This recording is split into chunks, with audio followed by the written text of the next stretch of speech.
Hello and welcome to Rudy's Retro Intel. In this video we'll be looking at a board I've been playing around with for some time, and it allows us to get video and audio out from a Commodore PET. So let's peek inside and poke around and see what I've done so far.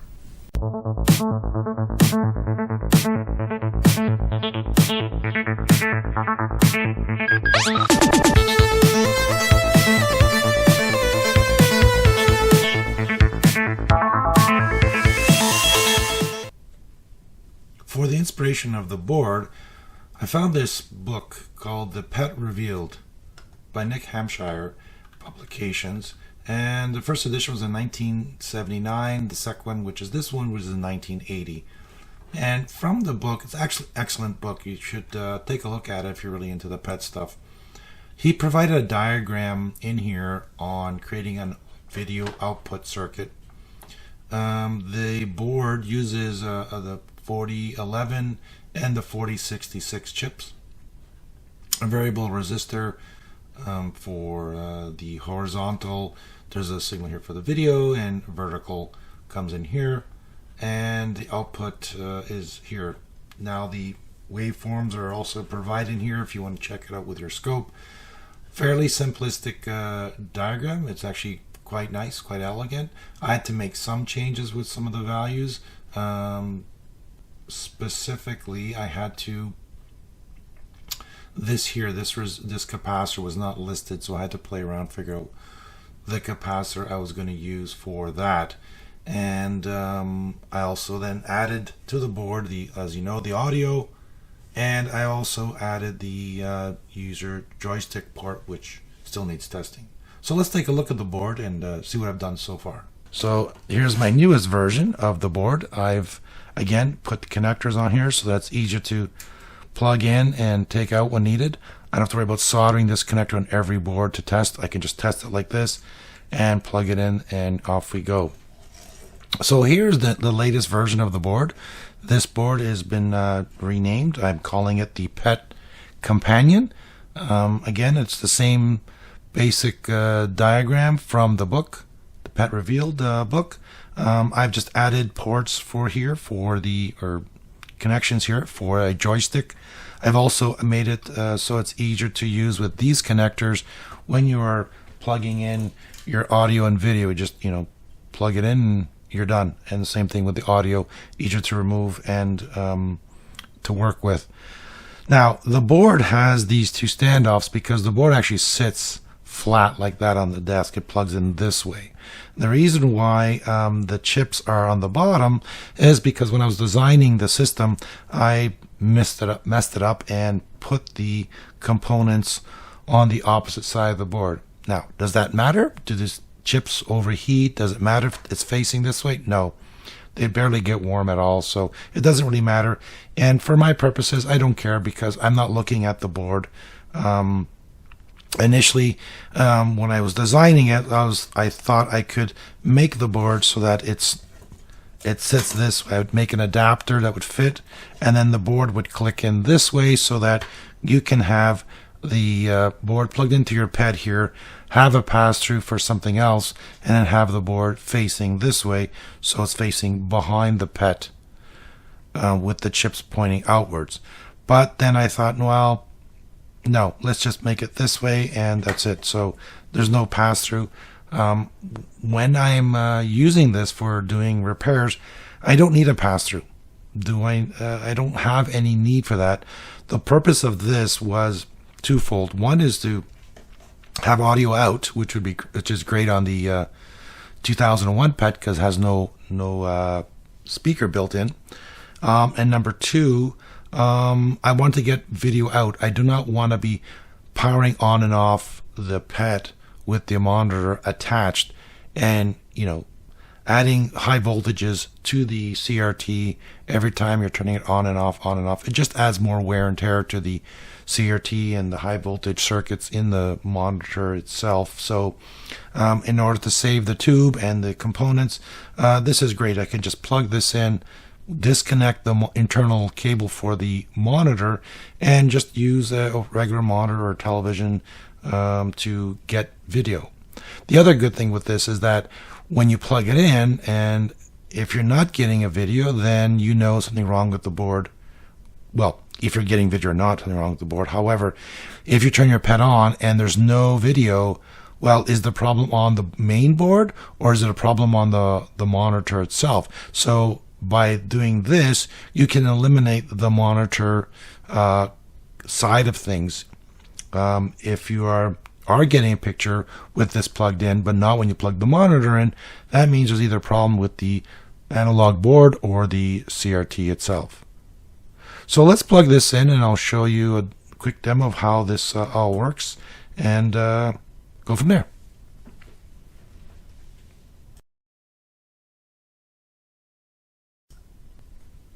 On a 4032, the output of the video signal is different than a 2001 series, and this is controlled with the edit ROM.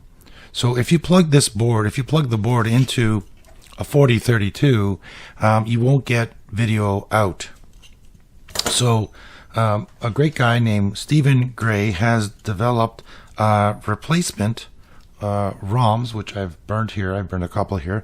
And what you do is you take this ROM and you replace it with the edit ROM on the board. So let's do that right now, and then we can start getting video out.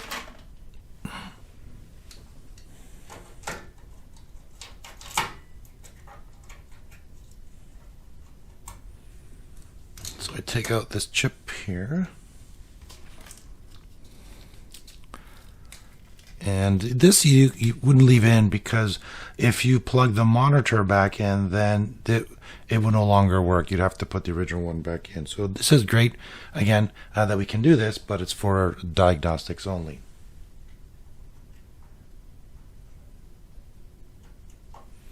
Great. Now that the new edit ROM, or the different edit ROM, is installed, we can now try turning it on and check the video. Now that we've changed the edit ROM, we want to do one last thing before we do our test with the board. We need to disconnect the monitor, because the monitor won't work with this adjusted edit ROM. So let's unplug the monitor, and there we go. We have the monitor unplugged. I'm going to put it aside and close it up, and now we can start doing our testing.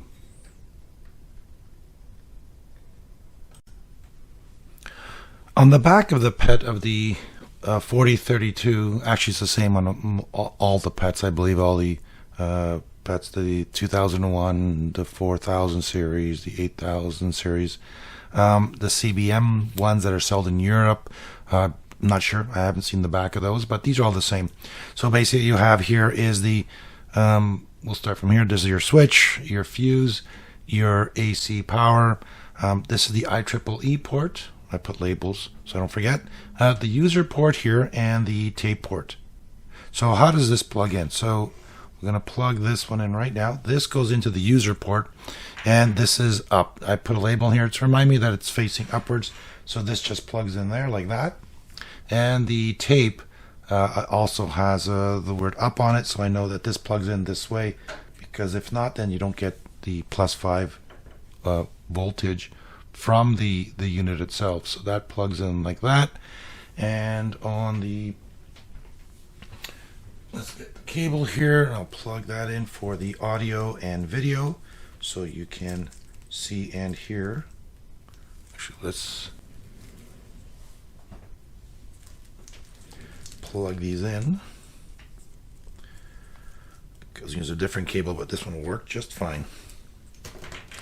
So I'm going to plug the video on here with red, and I will plug in the audio on the side here. So let's take a better view here, and that is the setup. The only problem with this setup for right now is that if you have your tape port here and you have this cable here, then they're interfering with each other. This might not allow you to plug the cable. I'll have to do some testing with that. I have not used the tape for quite some time, so I'll have to take a look to see if that's going to be a problem. And if that is, then we'll have to probably, I'm going to move these connectors to the top of the board as opposed to underneath, so that it frees up the space for the tape drive. Again, this is a work in progress, and we'll see what the next version brings. Now that we have everything plugged in, we can do our test. I just want to show you one more time that the monitor cable has been disconnected. It plugs in here to the front of the board. It has been disconnected, as you can see, so it's not any trickery. And we're going to turn it on. Now, the flickering is because of the camera frequencies, and the brightness is turned up, and you'll see why in a moment. So let's turn it on. And there we go. The video is working. We're seeing the Commodore PET Basic 4.0, 31.7, 43 bytes free, ready. And the reason why it is inversed, meaning that the background should be black and the letter should be white, is the way the signal is inverted. I will be adding a jumper to the next revision of the board so that if it's inverted or not, you just flip a jumper. I remember to do that, but I forgot to add it to that board that I've currently made. However, it is showing picture, so I can run a little program so we can do something like this 10, the famous print.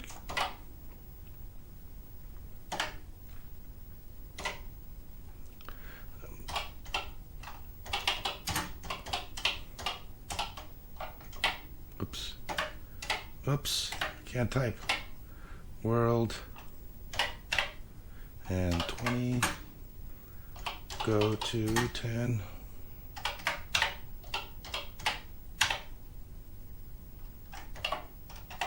So we can see that it's working. Again, the inverse video will be fixed in another version of the board, but it is working. So in a pinch, you can actually still use the board and see that you are getting video from it. And as you notice, the PET monitor is off. So by switching it on and off, I'm not impacting the longevity of the monitor itself. This is future me. While editing the video, I realized one thing I forgot to mention. This board works with an external composite monitor.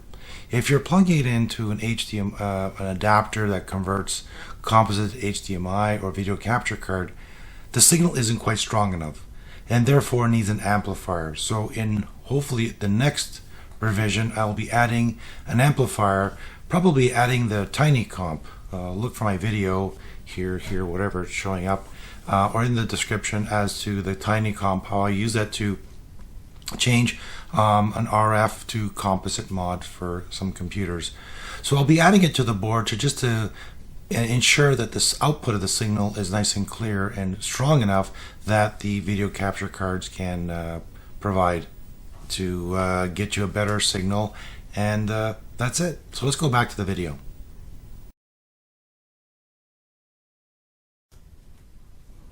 Okay, on this machine, this is the 2001 32N computer, and there's no labels on the back. This is a friend of mine's computer, so I don't want to put labels, but the configuration is the same. So we're going to plug the PET companion board, again with the label facing up. This will go this way, and as you can see, these well, maybe you can't see, but now you can. The standoffs hold it so the board is nice and flat. It's not, moving, and the adapter for the tape is going again with the word up, facing up for the power.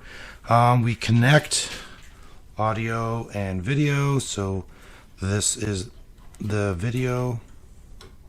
It's also labeled on the board here. There's labels for video. This is composite and this is audio. You can plug that in there, and then we'll turn it around and plug in the monitor and do a test.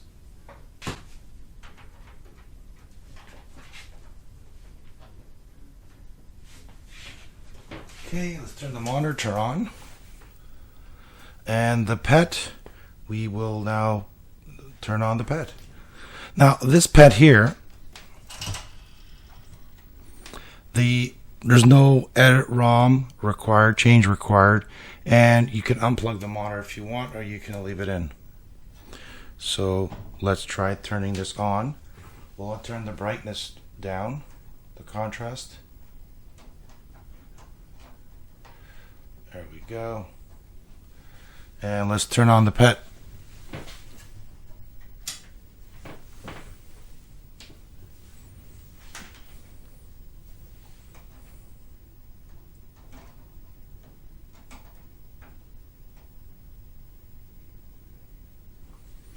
And there we go. We have them both actually up and running on the 2001 series PET. We can see we have the monitor up and running.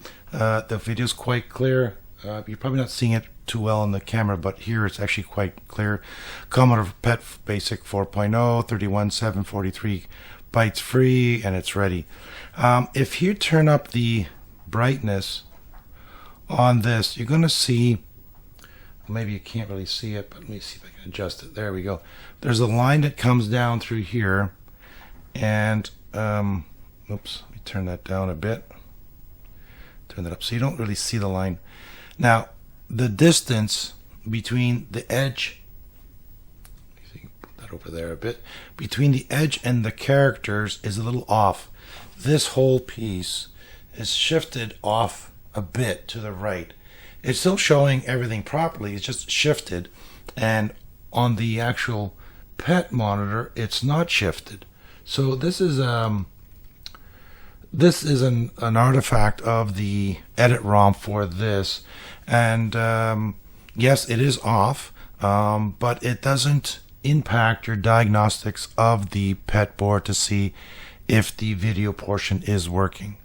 To fix this, you need to do a whole bunch of things that I'm not able to do. I'm not an in-depth software programmer to make this change. I've talked to Stephen Gray through a friend of mine, and he says that this is really the best you're going to get unless you got another board, or you can then adjust it, or you can adjust the sizing or the spacing issue, or a monitor that has, you can adjust it with your monitor. In this case, I cannot adjust it with this monitor.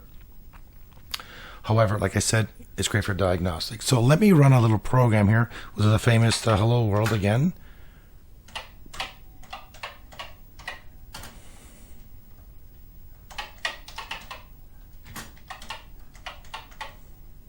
Whoops.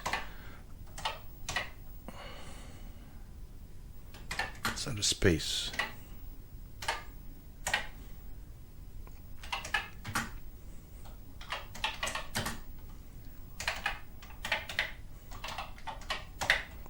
Okay, there's our program. Let's run it.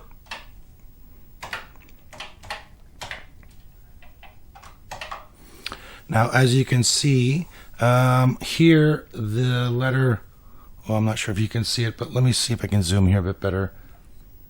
The characters here, for example, the top row showing the word world, and here it's also showing the word world. So it's not that bad where it's cutting off completely.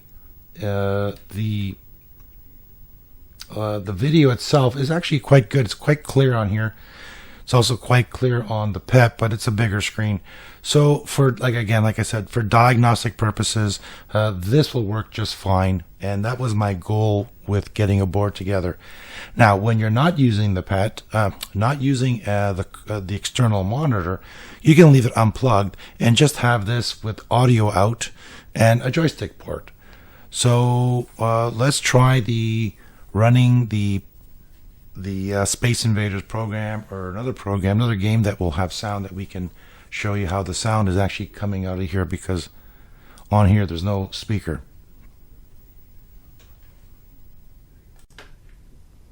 All right, with everything connected, and now we're powering on the monitor, let's power on the PET and try Space Invaders.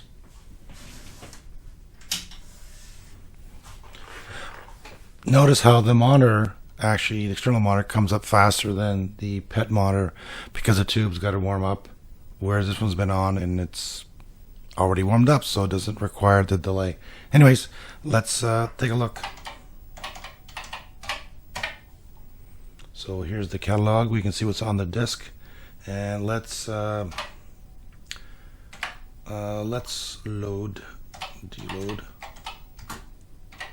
Invaders.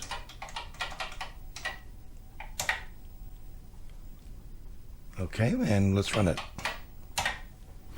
Notice here now this diagram is for the audio output from the parallel port or user port.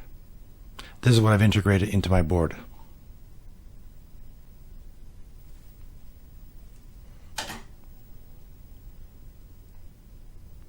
And Space Invaders is now running. Let's push a key to start. Notice that there is sound. Let me crash. You can hear it. It's actually coming out of the Commodore monitor.